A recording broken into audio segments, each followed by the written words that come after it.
My name is Rhoda Howard-Hassman, and I hold the Canada Research Chair in International Human Rights at Wilfrid Laurier University. Okay, the answer to that question is yes, and in fact, it already is considered a human right under sort of soft international human rights law. And it's considered a human right because it refers back to rights in the International Covenant on Economic, Social, and Cultural Rights, which is a 1976 treaty, which Canada has ratified.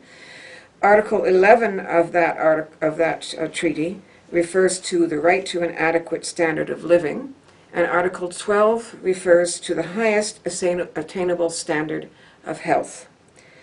So the United Nations Committee on Economic, Social, and Cultural Rights is a committee of independent experts which issues judgments on various human rights questions, and they're called comments.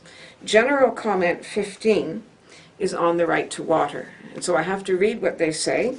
The human right to water is indispensable for leading a life in human dignity. It is a prerequisite for the realization of other human rights. And it also refers to other treaties such as the Treaty on Women and the Treaty on the Human Rights of Children to make that point. Now, generally, the question comes down to whether access to clean water means free access, and also whether the access should be through public agencies or through private agencies.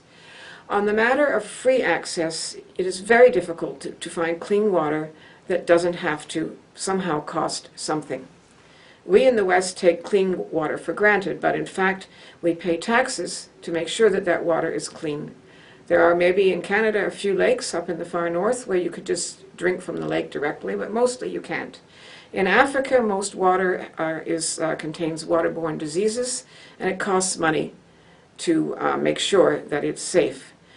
So there's no such thing as free water in that sense.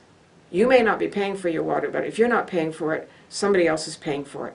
So then the question is, should it be through public or private agencies? Generally speaking, human rights activists prefer that water be provided through public agencies. For example, I pay for my water through my city taxes, so it's a public agency that provides my water for me. But in some parts of the world, public agencies aren't capable of making sure water is clean. They may be under-resourced, they may not have the technology or the expertise they need. And in those cases, sometimes private agencies are brought in to run the water supply.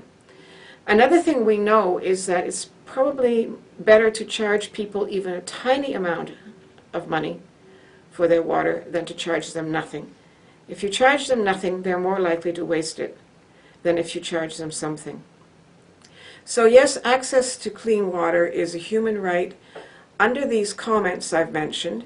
It's not yet written into a treaty, which would be a separate treaty for all countries to sign. It's still, therefore, a matter of what we would call soft law. The big question really is who pays for it and what agencies provide it.